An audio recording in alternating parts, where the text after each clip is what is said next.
I knew my marriage was dead the second my wife Maggie jerked away from my touch like I'd burned her. We were on the couch, I reached for her shoulder, and she recoiled with visceral disgust, eyes glued to some cooking show like I didn't exist. That reflex told me everything. She found me repulsive now, and she wasn't even trying to hide it. Right there, I, Alex Reed, made my decision. I wasn't going to beg or ask what went wrong. I was done being invisible, and she was about to find out what that meant. That Tuesday evening in our Denver home marked the exact second I stopped being a husband and became a science experiment in my own marriage. We were sitting on the couch, the same leather sectional we'd picked out together 4 years ago, when we still laughed about stupid things and made plans for a future that felt solid. I reached over, nothing dramatic or demanding, just laid my hand on her shoulder the way I'd done 1,000 times before. Her reaction was instantaneous and devastating. Maggie didn't just move away, she actively shook my hand off, like I'd placed something disgusting on her, something repulsive that needed immediate removal. The gesture was so automatic, so practiced, that I knew this wasn't the first time she'd felt that way. This was just the first time I'd really paid attention. Her face never changed expression. She didn't apologize or acknowledge what had just happened. She just kept staring at that cooking show on the screen, while I sat there feeling like I'd been slapped across the face with reality. I didn't say anything that night. I went to bed in our room while she stayed up scrolling through her phone, the blue light from the screen illuminating her face in the darkness of the living room. I could see her from the hallway, and the small smile that played on her lips told me everything I needed to know. Nobody smiles at work emails at midnight. That's not how corporate communication works. The next morning, I found the evidence I hadn't even been looking for. I was taking out the kitchen trash, one of those mundane husband tasks that apparently I was still good for, when I saw it wedged between a coffee filter and an empty yogurt container. A crumpled yellow sticky note, the kind they keep in bowls at office supply areas. I pulled it out and smoothed it against the counter. The handwriting wasn't hers. It was masculine, confident.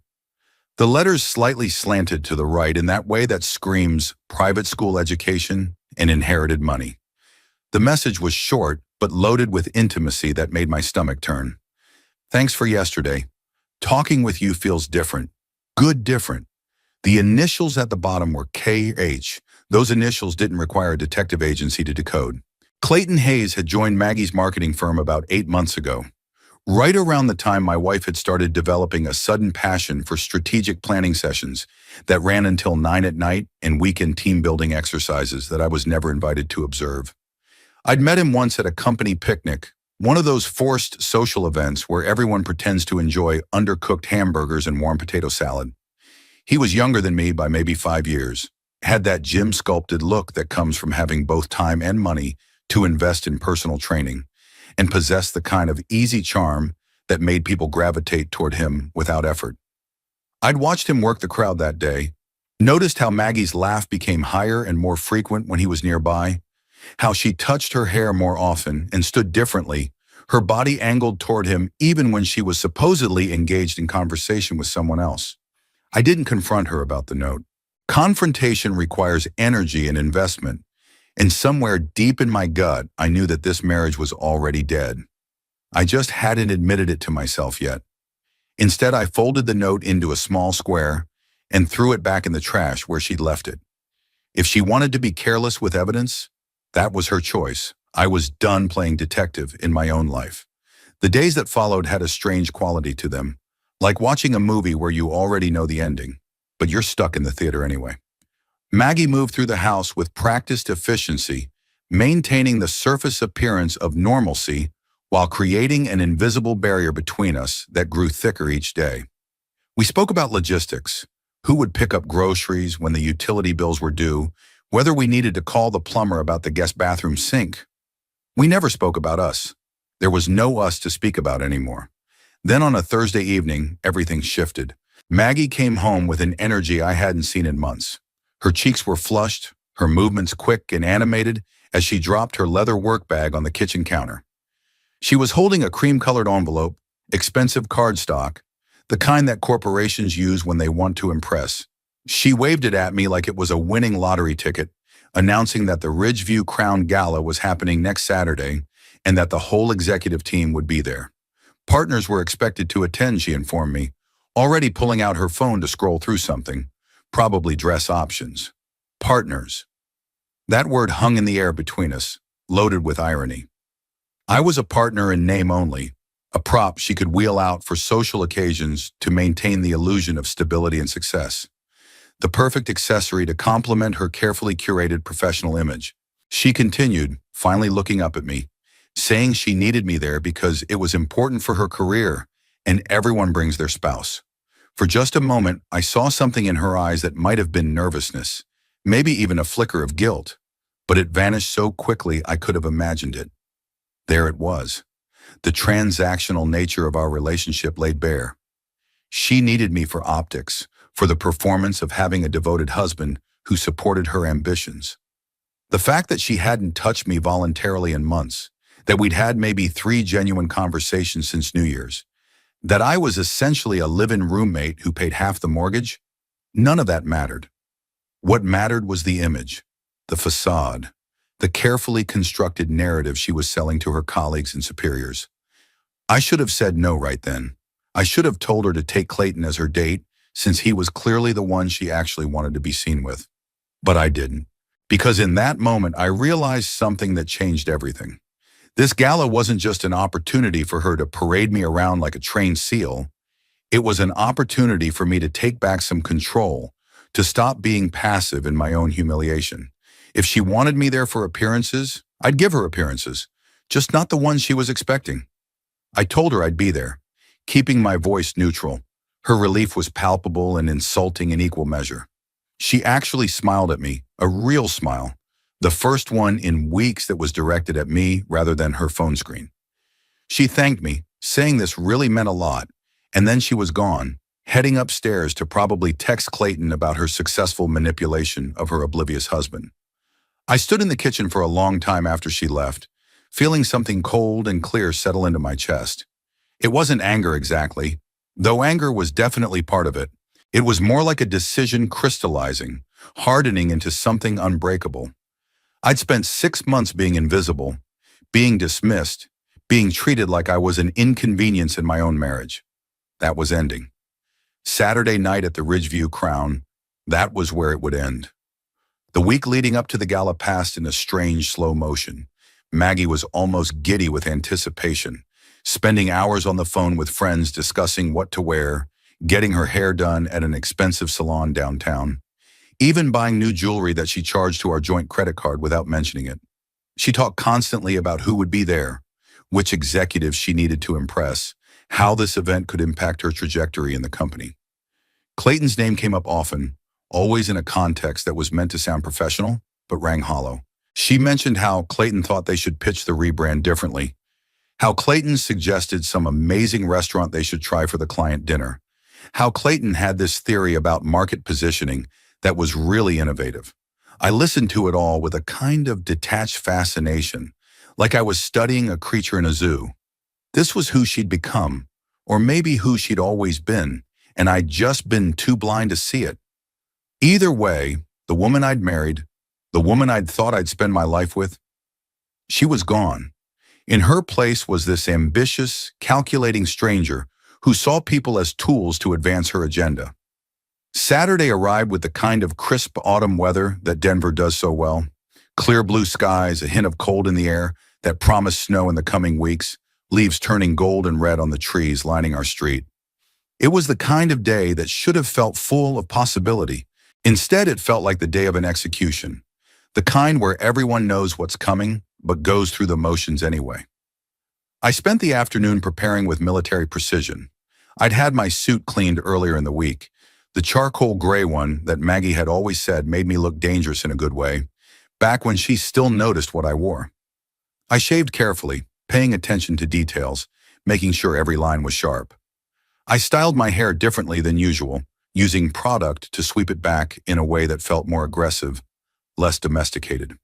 When I looked in the bathroom mirror, I saw someone I barely recognized. Good. That was the point. Maggie was in the master bedroom getting ready, her domain that I'd been increasingly excluded from. I could hear her moving around, the sound of drawers opening and closing, the hiss of hairspray, the click of heels on hardwood. When she finally emerged, I had to admit she looked stunning. She'd chosen a deep emerald dress that hugged every curve, with a neckline that was sophisticated but suggestive. Her dark hair was styled in loose waves that cascaded over her shoulders. Her makeup was perfect, smoky eyes that made her look mysterious and confident. She dressed like this for someone, just not for me. She asked how she looked, doing a small turn in the hallway. It was the most direct interaction we'd had all week. I told her flatly that she looked like she was trying to impress someone. The comment landed exactly as I'd intended. Her smile faltered for just a second before she recovered, saying it was a formal event and everyone dresses up. I agreed that yes, everyone does. The drive to the Ridgeview Crown took 20 minutes through downtown Denver traffic. Maggie spent most of it on her phone, checking and rechecking her appearance in the camera app, sending messages to people whose names she didn't mention. I drove in silence, my hands steady on the wheel, my mind clear and focused on what was about to happen. I'd played this moment out in my head dozens of times over the past week, imagining different scenarios, different outcomes. But the core of it remained the same. Tonight, the performance ended. Tonight, we stopped pretending. The Ridgeview Crown was exactly the kind of venue that corporate America loves for these events. All glass and steel and modern elegance, with a massive ballroom that featured floor-to-ceiling windows overlooking the city skyline. Valet parking, a red carpet entrance, photographers capturing arrivals like this was the Oscars instead of a marketing firm's annual gala. Maggie's excitement was almost manic as we pulled up. She grabbed my hand, the first time she'd voluntarily touched me in months, and squeezed it hard. She reminded me to be charming, to smile, telling me that these people were important. Her voice was tight with intensity. These people, not us, not our marriage, not our relationship, these people. Her priorities had never been clearer.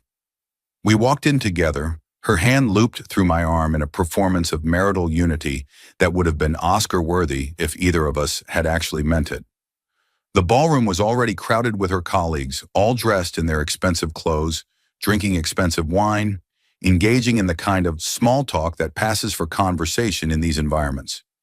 Maggie immediately shifted into her professional persona, her smile widening, her laugh becoming musical and practiced. She introduced me to people whose names I immediately forgot, all of them looking at me with that particular kind of polite disinterest reserved for spouses at work events. I was an accessory, a +1, a box to check off on the attendance list. But I played along, I smiled, I shook hands.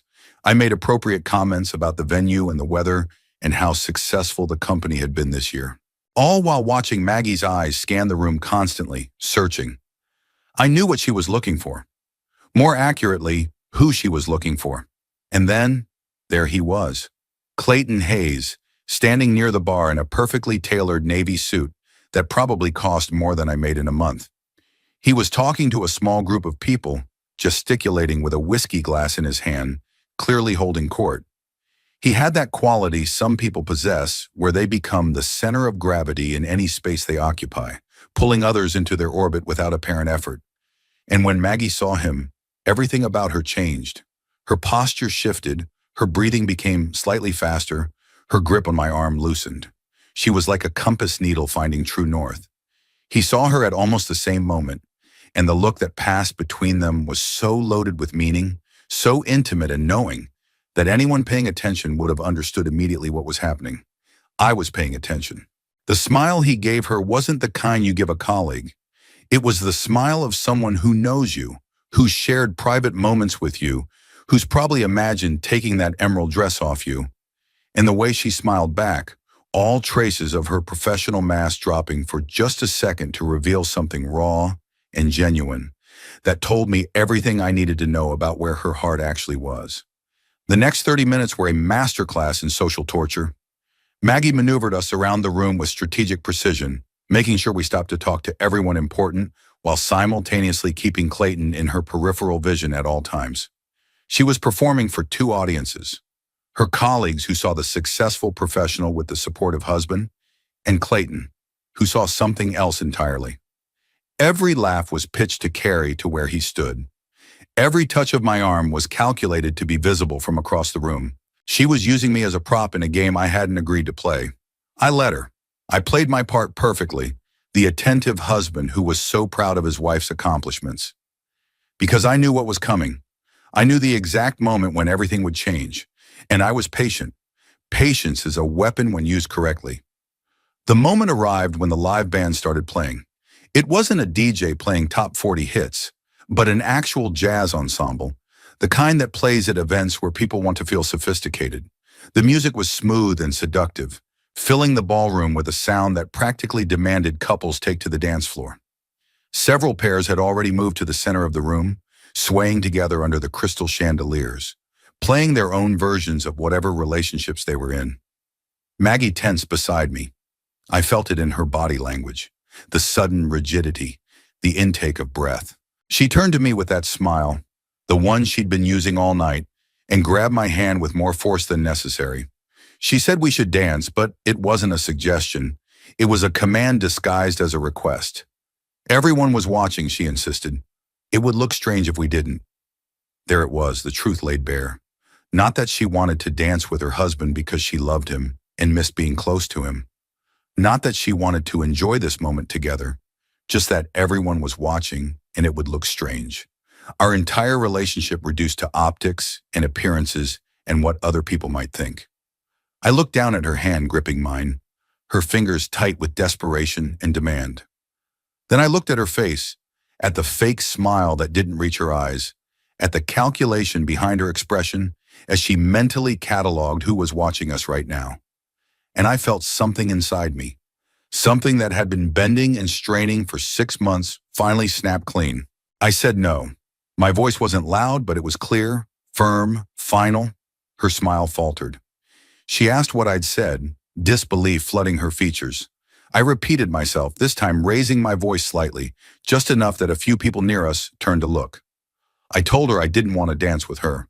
Her face went through several expressions in rapid succession. Confusion, disbelief, anger, and then fear. Real fear, because she was beginning to understand that something was very wrong, that I wasn't following the script she'd written in her head. Her fingers tightened on my hand, trying to pull me toward the dance floor through sheer force of will. She begged me not to do this, her voice dropping to a harsh whisper that barely concealed her panic. People were looking, she insisted. I shouldn't do this here, not now. I repeated her words back to her, letting my voice carry just a bit more. People were looking? That was what she was worried about? That people were looking? More heads were turning now. The couple closest to us had stopped their own conversation to watch. And oh, were they paying attention now? In these corporate social settings, drama is rare enough that when it appears, it becomes instant entertainment. I could see phones being subtly positioned, could feel the collective attention of the room beginning to shift toward us, like a wave building strength before it crashes. Maggie's face had gone pale under her carefully applied makeup. She begged me not to make a scene, and there was genuine desperation in her voice now. She asked me as her wife to please just dance with her for 5 minutes, and then we could leave. Please, as her wife. Those words should have meant something. They should have carried weight and history and mutual respect. Instead, they felt hollow, like she was invoking a title she'd abandoned the right to claim months ago when she'd started looking at another man the way she was supposed to look at me. I told her that as my wife, she should probably know that I found the note. I let the words hang in the air between us. The color that had drained from her face didn't return. If anything, she went even paler. She asked what note, her voice barely a whisper. I told her not to insult both of us by pretending she didn't know what I was talking about. The note with the initials KH, the one about how talking to her felt good different. I asked if that rang any bells. She opened her mouth, closed it, opened it again like a fish desperately trying to breathe. Around us, the circle of interested observers had grown. This wasn't subtle whispering anymore. This was a full spectator event, the kind of thing that would be discussed in office break rooms for months to come. And that's when Clayton Hayes, either incredibly brave or incredibly stupid, decided to insert himself into the situation. He pushed through the small crowd that had formed around us, his face showing what he probably thought was concern, but looked more like poorly concealed guilt. He asked if everything was okay, directing the question at Maggie, not at me. Like I was an afterthought, a problem to be managed, not the husband who'd been systematically erased from his own marriage. I turned to face him fully, and whatever he saw in my expression made him take half a step back. Good. He should be nervous. He should be very nervous. I addressed him by his full name, reminding him that we'd met at the company picnic, where he'd impressed everyone with his volleyball skills and his knowledge of craft beer. My voice was perfectly calm and conversational, which somehow made it worse. I told him it was funny that I'd been hearing his name a lot lately. My wife mentioned him constantly, I explained to the growing audience. Clayton thinks this. Clayton suggests that. Clayton has innovative theories. He glanced at Maggie, who looked like she wanted the floor to open up and swallow her whole. The entire ballroom had gone quiet now, or at least quiet enough that my words were carrying to every corner. The band had even stopped playing, the musicians exchanging glances and clearly deciding that this drama was more interesting than their set list.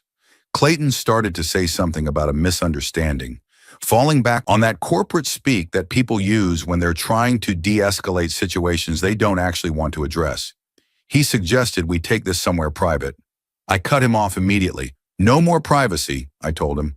No more discretion. We were way past that. I explained that the problem wasn't that he'd written my wife a note telling her how special talking to her made him feel. The problem wasn't even that she'd kept it, brought it home, treasured it enough to read it multiple times before finally throwing it away. The problem was that she'd thrown it in our kitchen trash where I'd find it, and she hadn't cared enough to be careful. That was the problem. The casual disrespect. The assumption that I was so stupid, so oblivious, so fundamentally unimportant that she didn't even need to hide the evidence properly. Maggie made a sound somewhere between a gasp and a sob. Her hand reached out toward me, but I stepped back, maintaining distance. She begged me again, saying we could please just go home and talk about this. Her voice cracked as tears formed in her eyes. This wasn't the place, she insisted. I told her this was exactly the place. She'd wanted me here. She'd needed me here for appearances. Well, here I was, appearing. Just not in the way she'd planned. I turned back to Clayton, who looked like he desperately wanted to be anywhere else. I told him I didn't blame him entirely, that it takes two people to betray a marriage. But I also told him he should know he was getting damaged goods. He wasn't getting the woman he thought he was getting. He was getting someone who would look him in the eye and lie with a smile, who would use him for whatever she needed in that moment, and who would throw him away just as easily as she'd thrown me away when something better came along. I wished him good luck with that. I started walking toward the exit. Behind me, I could hear Maggie calling my name, could hear the explosion of whispered conversations as everyone rushed to discuss what they'd just witnessed. Let them talk. Let her deal with the fallout of her choices for once.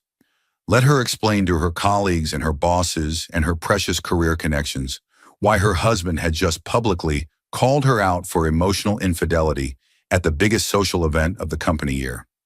I made it to the terrace before she caught up with me. The night air was cold, a sharp contrast to the overheated drama of the ballroom. I leaned against the railing, looking out at the Denver skyline, feeling oddly calm for someone who just detonated his marriage in front of an audience. She burst through the terrace doors like she'd been shot from a cannon, her face blotchy now, her carefully styled hair coming loose from whatever products had been holding it in place. All the elegant sophistication she'd cultivated for the evening was gone, leaving behind something raw and desperate. She demanded to know what I'd just done, her voice shaking with rage and shock. Did I have any idea what I'd just done in there? Did I understand what I'd done to her reputation, to her career? I let her rant. I let her pace back and forth on the terrace, her heels clicking against the stone, her hands gesturing wildly as she cataloged all the ways I'd ruined her life in the last 10 minutes. She talked about the partnerships she'd been cultivating, the promotions she'd been working toward, the respect she'd built over years of dedication and hard work. She talked about how everyone would see her differently now, how they'd question her judgment and her professionalism. She talked about gossip and rumors and how impossible I'd made her life. She talked about everything except us. She talked about everything except the marriage she'd been steadily destroying for months. She talked about everything except her part in creating this situation. When she finally ran out of steam, when her voice cracked and her accusations turned to desperate pleas, I turned to face her fully. I asked if she was done. She stared at me like I'd spoken a foreign language. Was she done? She repeated the question with incredulity. I just humiliated her in front of everyone she worked with, everyone she needed to impress, everyone who mattered for her future, and I was asking if she was done. I repeated her phrase slowly, emphasizing the words everyone who mattered. Interesting choice of words, I noted. I asked her to tell me where I fell on that list, the list of people who mattered to her. She opened her mouth, but nothing came out. We both knew the answer. I continued, my voice steady and cold, telling her that for 6 months I'd watched her pull away from me. For 6 months, I'd existed in our house like a ghost she occasionally acknowledged when she needed something. For 6 months, I'd known that I wasn't her priority, not her partner, not even really her friend. I was just the guy who helped pay the mortgage and showed up when she needed arm candy for events like this. She tried to protest, saying that wasn't fair. I challenged her definition of fair. Was it fair when she physically recoiled from my touch, like I was diseased? Was it fair when she started staying late at work 3 nights a week and coming home smelling like cologne that wasn't mine? Was it fair when she brought home a love note from another man and threw it in our trash like it was nothing? Like I was nothing? She wrapped her arms around herself, suddenly looking smaller despite the expensive dress and the dramatic makeup. She whispered that it wasn't like that she and Clayton never actually did anything physical. I asked her to finish that sentence. They never actually what? Had sex? I asked if she wanted a medal for not quite completing the full betrayal. Emotional affairs were still affairs, I told her. Emotional betrayal still counted. She'd given him everything that was supposed to be mine. Her attention, her smiles, her excitement about life. She'd saved all the good parts of herself for him and left me with the scraps. She was crying openly now, mascara running down her cheeks in dark streams. Part of me, a very small part that remembered loving her once, wanted to comfort her. But the larger part, the part that had been systematically ground down and dismissed for half a year, felt nothing but a cold satisfaction at finally being heard. She whispered that she hadn't meant for it to happen. It just did. He made her feel special, she admitted. He made her feel interesting and valuable and like she mattered, not just as someone's wife, but as her own person. I asked if I hadn't done those things for her. The question hung between us. Or was the truth that she'd stopped giving me the chance to make her feel anything? I pointed out that she'd decided months ago that I wasn't enough, that our marriage wasn't enough, and instead of talking to me about it like an adult, instead of trying to fix things or having the courage to leave, she'd just checked out. She'd stayed for the convenience, for the financial stability, for the social appearance of being married, but she'd left in every way that actually mattered. She had no answer for that. We stood there in the cold night air, the sound of the city below us, the faint music from the ballroom drifting through the closed terrace doors. Everything that had been building between us for months was finally out in the open, laid bare and ugly and impossible to ignore. She finally asked what happened now, her voice small and defeated. I thought about that question. I thought about lawyers and divorce papers and splitting assets and explaining to family and friends what had happened. I thought about starting over at 41, about dating again, about learning to trust someone new. I thought about all the complicated, messy, difficult things that would come next. But mostly I thought about the fact that I'd finally stopped being invisible. I'd finally stopped accepting treatment that no one should accept. I'd finally drawn a line and stood my ground. I pulled out my phone and ordered a ride, then told her what would happen now. She would go back inside to that ballroom full of people whose opinions she cared so much about, and she would tell them that we were leaving due to a family emergency. She would apologize for the disruption. She would maintain whatever professional dignity she could salvage from this situation, and then she would meet me at the valet stand and we would go home. She asked why, genuinely confused about why she would do that. I explained this was the first test of whether she actually wanted to try to save this marriage or whether she just wanted to protect her image. If she went back in there, apologized to her colleagues for the scene, and left with me, It would show that she was finally willing to put our relationship above her career ambitions and her need for social approval. But if she refused, if she stayed in there and tried to do damage control and whisper explanations that painted me as the crazy, jealous husband, then we'd both know the truth. This marriage was over. I could see her mind working, weighing options, calculating outcomes. Even now, even in this moment, she was running the numbers in her head, trying to figure out which choice would benefit her most. The fact that she had to think about it told me everything. But finally, after what felt like an eternity, she nodded. She said, okay, she would do it. She would tell them we had to leave. She walked back into the ballroom, her shoulders squared, her head high despite the ruined makeup and the emotional devastation written across her face. Through the glass doors, I watched her approach the small group of executives she'd been so eager to impress earlier. I watched their faces change as she spoke, watched them glance toward the terrace where I stood. I watched her shake hands, accept awkward hugs, make her excuses. And then she was walking toward the exit, away from Clayton Hayes, who stood near the bar looking shell-shocked, away from the career opportunities she'd sacrificed her marriage to pursue, away from the life she'd been building that didn't include me in any meaningful way. The ride home was silent. Our driver, sensing the tension, didn't attempt small talk. Maggie sat pressed against her door, staring out the window at the passing lights of Denver, her reflection ghostly in the glass. I sat on my side, feeling the weight of what I'd done settling over me. Not regret exactly, but a kind of solemn awareness that there was no going back from this moment. Whatever happened next, whether we tried to rebuild or whether we ended things completely, we'd never be the same people we'd been 6 hours ago when we'd driven to that gala with our masks still firmly in place. When we got home, she followed me inside without speaking. The house felt different somehow, like the air itself had changed. We stood in the hallway, both of us still in our formal clothes that now felt ridiculous and constraining, and looked at each other like strangers trying to figure out what happens next. She started by saying she knew I probably didn't want to hear this right now, her voice raw from crying, but she was sorry. She was sorry for how she treated me. She was sorry for making me feel invisible. She was sorry for the note, for Clayton, for all of it. She knew she didn't deserve forgiveness, and she knew she'd broken something that might be impossible to fix, but she was truly, deeply sorry. I studied her face, looking for signs of manipulation or performance. But what I saw looked genuine. She looked shattered in a way that went deeper than embarrassment or wounded pride. She looked like someone who was finally understanding the magnitude of what she'd lost. I told her that sorry was a start, but it was only words. Words were cheap. She'd spent months showing me through her actions that I didn't matter to her. She was going to have to show me through her actions that she was actually sorry, not just sorry she got caught.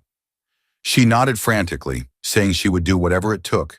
She'd quit her job if that was what I wanted. She'd never speak to Clayton again.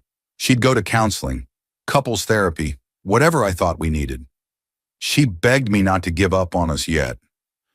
I walked to the guest bedroom door and opened it. The room was neat and impersonal, the way guest rooms always are, with its generic bedding and empty dresser drawers. I gestured inside and told her this was where she would sleep tonight. Her face crumpled and she started to protest. I interrupted, telling her this wasn't punishment. This was me establishing boundaries that should have existed months ago. This was me saying that physical intimacy and emotional intimacy were connected, and she couldn't have one without rebuilding the other. This was me refusing to share a bed with someone who treated me like an inconvenience when the lights were off. I saw her absorb this, saw her nod slowly even as fresh tears spilled down her cheeks. She said she understood. She would sleep in here. I continued, telling her that tomorrow we would start figuring out if this marriage was worth saving or if we were just delaying the inevitable. We would talk about everything. No more avoiding. No more pretending. No more protecting her comfort at the expense of my dignity. We would get honest, brutally honest, about what we both wanted and whether those wants were compatible. And if they weren't, we would end this like adults. She said quickly that they were compatible. Her wants were compatible with mine. She wanted to be my wife, really be my wife, not just in name. She wanted to rebuild what we had. I cut her off, telling her that what she wanted in this moment, when she was scared and facing consequences, might be very different from what she wanted when the dust settled and she remembered how good Clayton's attention felt. So we weren't making any decisions tonight. We weren't making promises we might not keep. We were just acknowledging that everything was broken, and if we were going to fix it, it was going to take time and work and consistent effort. She stood in the doorway of the guest room, looking small and lost in her expensive dress. She asked if she could ask me something. I asked what. She wanted to know why I hadn't just left. When I found the note, when I knew what was happening, why hadn't I just filed for divorce and been done with it? Why go through tonight? It was a fair question. I'd asked myself the same thing multiple times over the past week. I told her finally that leaving would have been easy, and it would have let her keep believing that she was the victim, that I was the one who gave up, that the failure of our marriage was somehow a mutual thing instead of something she actively created. I'd needed her to see herself clearly, even if it was just for a moment. I'd needed her to understand that actions have consequences, that she couldn't treat people like they were disposable and expect them to stick around forever. And I'd needed to prove to myself that I still had enough self-respect to stand up and say no when someone was using me. She absorbed this, nodding slowly. She suggested that I could have just talked to her, that I could have told her how I was feeling. I challenged her on this. Could I have? Really? Because I distinctly remembered trying to touch her shoulder on the couch, and she'd shaken me off like I was contaminated. I remembered trying to start conversations, and she'd picked up her phone instead. I remembered suggesting date nights, and she'd suddenly had urgent work commitments. She'd made it very clear that she didn't want my attention, my touch, or my presence in any meaningful way. So no, I didn't think talking would have worked. I thought she'd needed a shock to the system, and that was what tonight had been. She had no response to that, because we both knew it was true. I told her goodnight, turning toward our bedroom, the one that would now be just mine. I added that we'd talk more in the morning. I closed the door behind me and stood in the middle of the room, surrounded by the physical evidence of our shared life. Her perfume bottles on the dresser, her clothes in half the closet, her books on the nightstand. All of it would need to be moved to the guest room if this arrangement became permanent.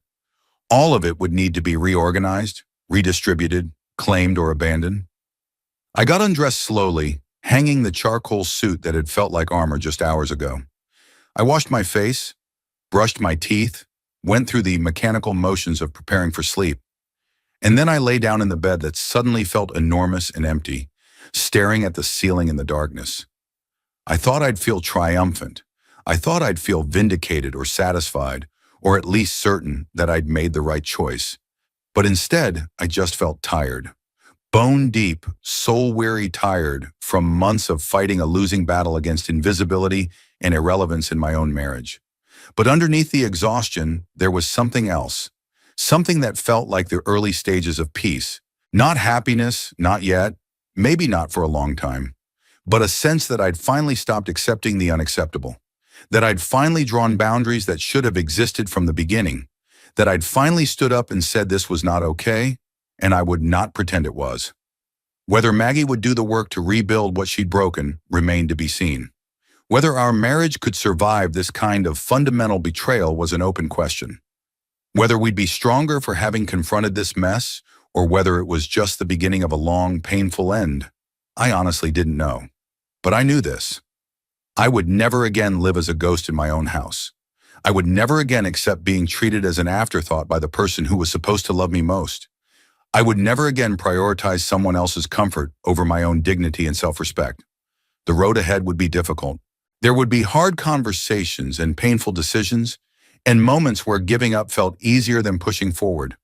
There would be lawyers and therapists and family members who'd want to weigh in with opinions and judgments.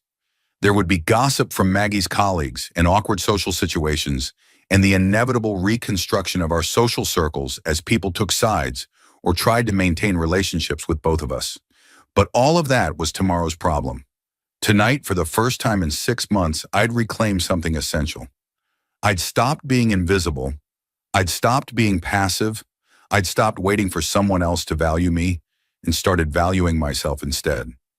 I closed my eyes and let sleep come, knowing that when I woke up, nothing would be resolved, but everything would be different. The performance was over. The masks were off. Whatever happened next would at least be real. And somehow, despite everything, that felt like enough. Sleep didn't come easily. I lay there in the darkness, my mind refusing to shut down despite the physical exhaustion. Every time I closed my eyes, I saw flashes from the evening. Maggie's face when I refused to dance. The way Clayton had stepped back when he saw the look in my eyes. The collective gasp from the crowd when I'd mentioned the note. The whispered conversations that had exploded the moment I'd walked away. Around 3 in the morning, I heard movement in the hallway. Soft footsteps, hesitant and careful. They stopped outside my door. I could see the shadow of feet in the strip of light under the doorframe. She stood there for what must have been 5 minutes, and I knew she was debating whether to knock, whether to try one more time to talk her way back into the bed, back into the comfort zone where she could pretend nothing fundamental had changed. But she didn't knock. Eventually, the shadow moved away, back toward the guest room. I heard her door close with a soft click that somehow felt louder than a slam would have been. That restraint, that acceptance of the boundary I'd set, told me something important. Maybe she was finally starting to understand that this wasn't a negotiation. This was a reckoning. When morning light finally started filtering through the curtains, I gave up on sleep entirely. I got up, showered, dressed in jeans and a comfortable shirt, the kind of casual clothes I'd have worn on a normal Sunday before our marriage had become this calculated battlefield. I went downstairs and started making coffee, the familiar ritual grounding me in something normal and routine. I was sitting at the kitchen table when Maggie appeared in the doorway. She'd changed out of the emerald dress into sweatpants and one of my old college hoodies, which struck me as either a calculated move to look vulnerable and non-threatening, or a genuine desire for comfort from something that used to represent us. Her face was clean of makeup, showing the puffy eyes and blotchy skin that came from crying most of the night. Her hair was pulled back in a messy ponytail. She looked younger like this, more like the woman I'd married, and that made everything harder. She asked quietly if she could have some coffee, her voice hoarse. I gestured to the pot without speaking. She poured herself a cup and sat down across from me at the table, the same table where we'd shared thousands of meals over the years.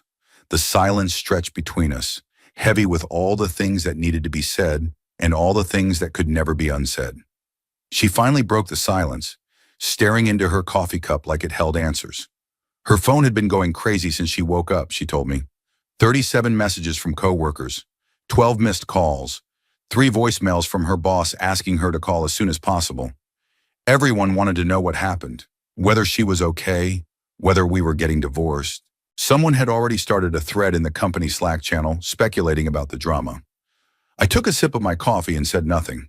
This was her reality to deal with, the natural consequence of treating her marriage like it was less important than her professional image. I wasn't going to make it easier for her by offering sympathy or suggesting damage control strategies. She continued in a voice barely above a whisper, telling me that Clayton had texted her too. 3 times, wanting to know if she was okay, asking if there was anything he could do, saying he felt terrible about what happened and that he never meant to cause problems in my marriage. I repeated the phrase back to her slowly, letting the words hang there. Never meant to cause problems. Interesting choice of phrasing, I noted. Not that he was sorry for crossing boundaries with a married woman. Not that he regretted pursuing someone who wasn't available. Just that he never meant to cause problems. Like the whole thing was some accidental misunderstanding instead of a deliberate choice they'd both made repeatedly over months. She flinched at the harshness in my voice but didn't defend him. Progress, maybe. She told me she'd instructed him not to contact her anymore. She'd blocked his number. She was going to request a transfer to a different department tomorrow, or if that wasn't possible, she'd start looking for a new job. She knew that didn't fix anything, and she knew actions mattered more than words. But she wanted me to know that she was serious about this, about us, about trying to rebuild what she'd broken. I studied her across the table, looking for signs of performance, for the calculation I'd seen so often in her eyes lately. But what I saw was exhaustion and fear, and something that might have been genuine remorse. Or maybe I just wanted to see those things because the alternative, accepting that our marriage was truly over, was too big and too final to face on a Sunday morning over coffee. I set my cup down carefully and told her what I needed her to understand. What happened last night at that gala wasn't the problem, I explained. It was the symptom. The problem was that she'd been slowly killing this marriage for months, taking little pieces of us and giving them away to someone else, treating me like I was an obligation instead of a partner. And the most insulting part was that she'd expected me to just accept it, to smile and play along and never call her out on it. She'd expected me to be complicit in my own erasure. She told me she knew, and her voice broke on the words. She knew she'd done all of that. She knew she'd been selfish and cruel and thoughtless. She'd convinced herself that she could have both things, that she could pursue this connection with Clayton while still maintaining the comfortable stability of our marriage. She'd told herself that it wasn't really cheating because they weren't sleeping together, that it was just friendship, just professional admiration. But that was a lie she told herself to avoid facing what she was actually doing.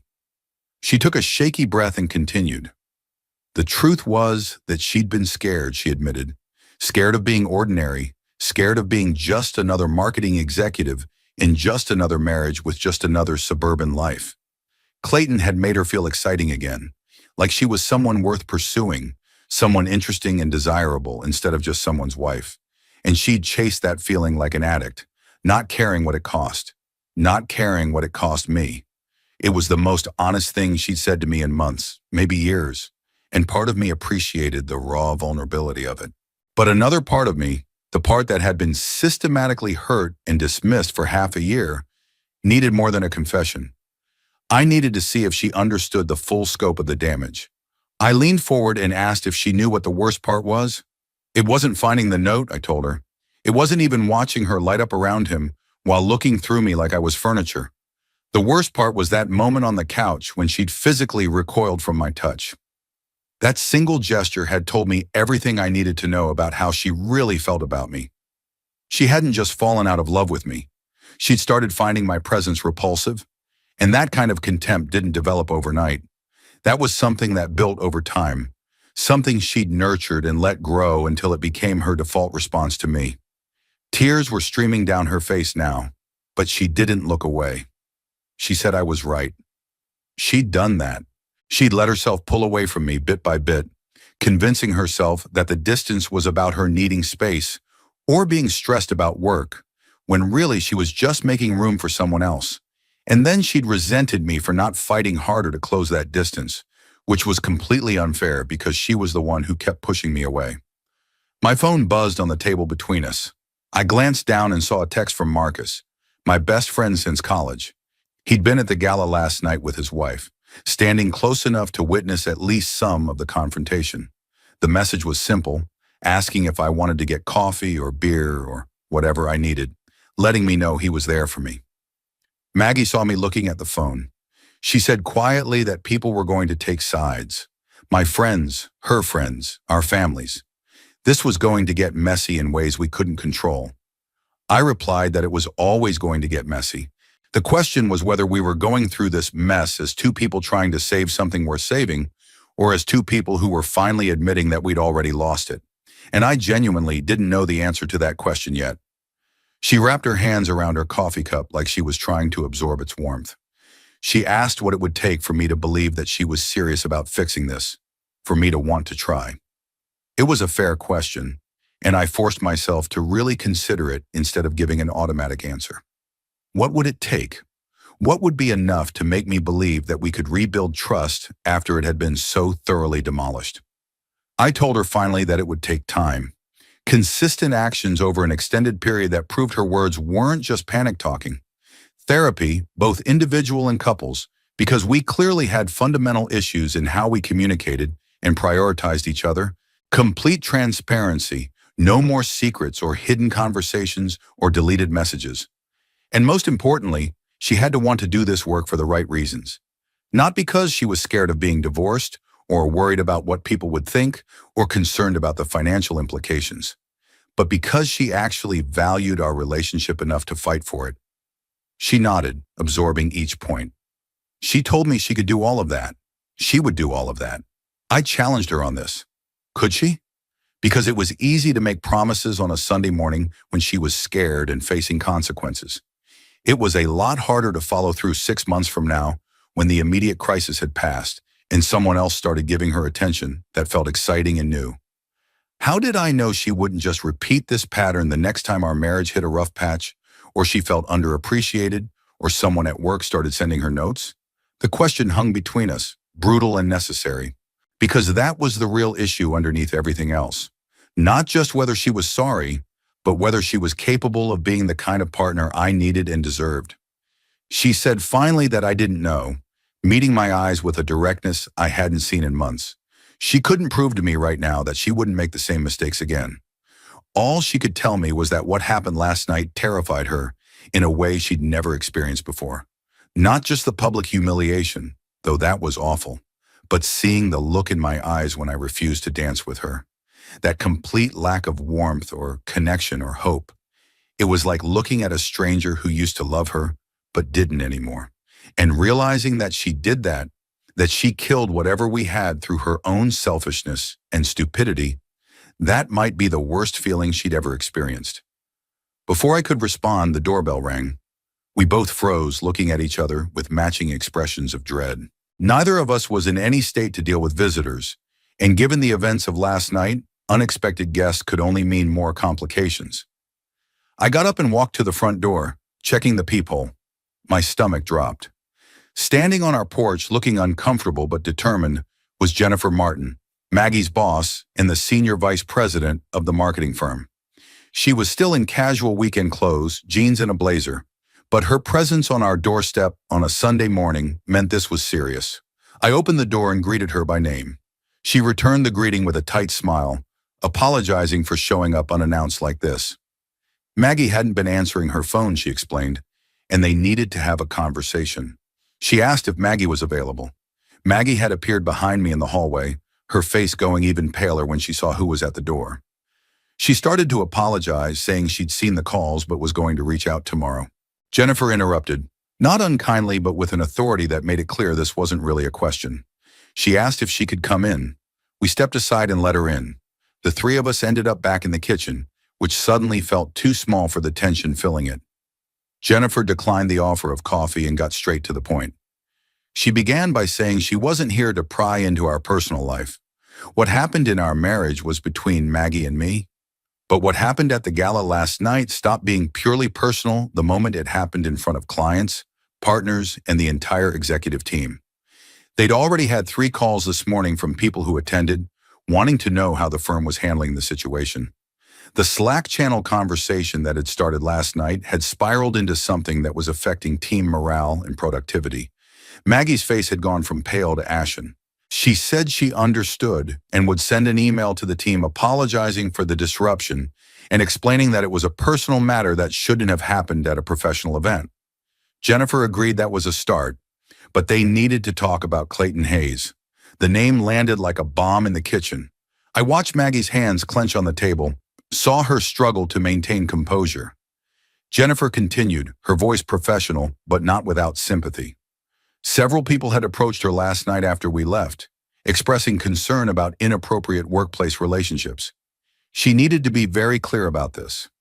If there had been any romantic or sexual involvement between Maggie and Clayton, that was a serious violation of company policies given their positions and the reporting structures involved. Maggie said quickly that there wasn't, her voice desperate. They'd never crossed that line. It was just that they'd become close, too close. But they'd never slept together or even kissed. It was emotional, not physical. Jennifer studied her for a long moment, saying she wanted to believe that. Maggie had been a valuable member of their team for 5 years, and her work had consistently been excellent. But perception mattered in this industry. And right now, the perception was that she'd been engaged in an inappropriate relationship with a colleague while using company events to facilitate that relationship. That was a problem for her, for the firm's reputation, and for Maggie's career trajectory. I found myself speaking before I'd consciously decided to. I mentioned that Clayton had texted Maggie this morning, multiple times, checking in on her, asking if she was okay, saying he felt terrible about causing problems. That didn't sound like someone who kept things purely professional. Jennifer's expression hardened as she asked if that was true. Maggie nodded miserably, confirming that yes, it was true.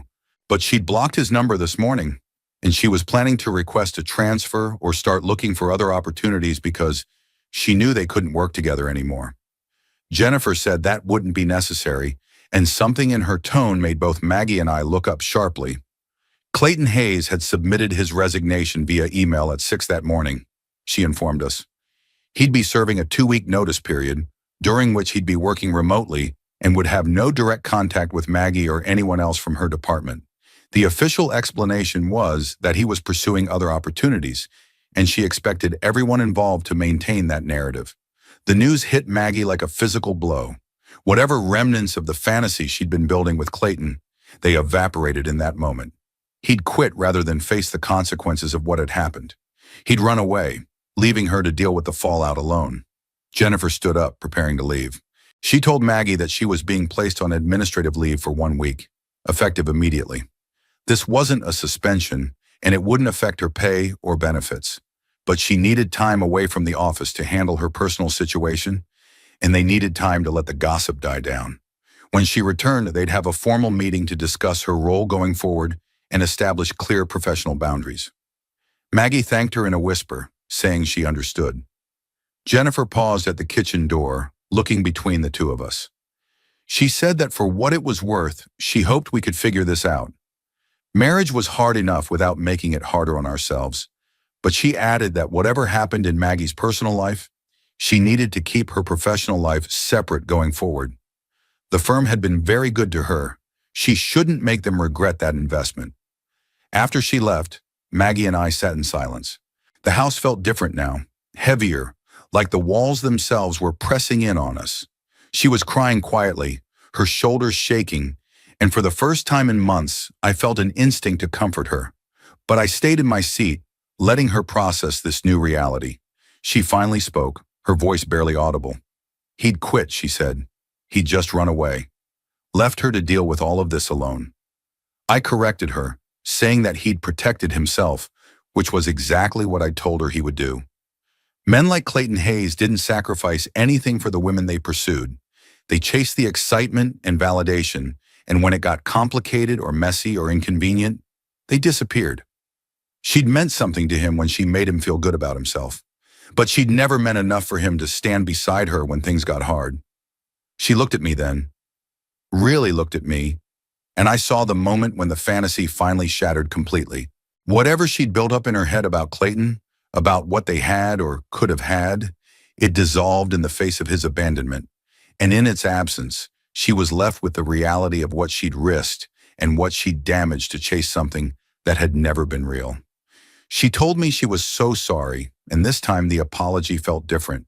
Not performative or defensive, but broken and genuine. She'd thrown away something real for something imaginary, she admitted. She'd thrown away someone who would have stood by her through anything for someone who couldn't even stand by her for a single morning. She was so incredibly sorry, and she understood if that wasn't enough. I stood up and walked to the kitchen window, looking out at our backyard, where we'd once talked about building a deck and planting a garden and hosting summer barbecues with friends. Those plans felt like they belonged to different people, to a version of us that might not exist anymore. I told her, without turning around, that I needed time.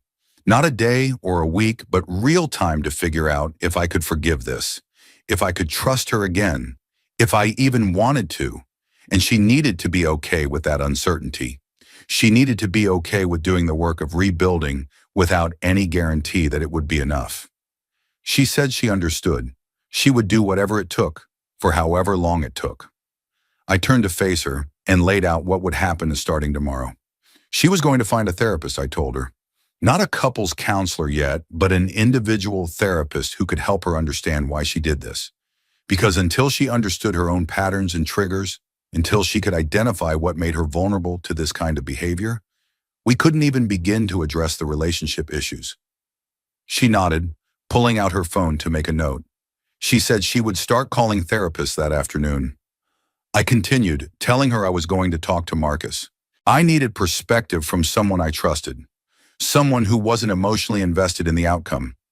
I needed to be able to process what happened without worrying about her feelings or managing her guilt. She told me, of course, whatever I needed. We stood there in the kitchen, two people who'd promised to love each other forever, now separated by a chasm that might be too wide to cross. The morning sun was streaming through the windows now, harsh and revealing, showing every crack in the foundation we'd built our lives on. I walked past her toward the stairs, then stopped and turned back. She looked up at me with those red, swollen eyes, waiting for some sign of forgiveness or hope.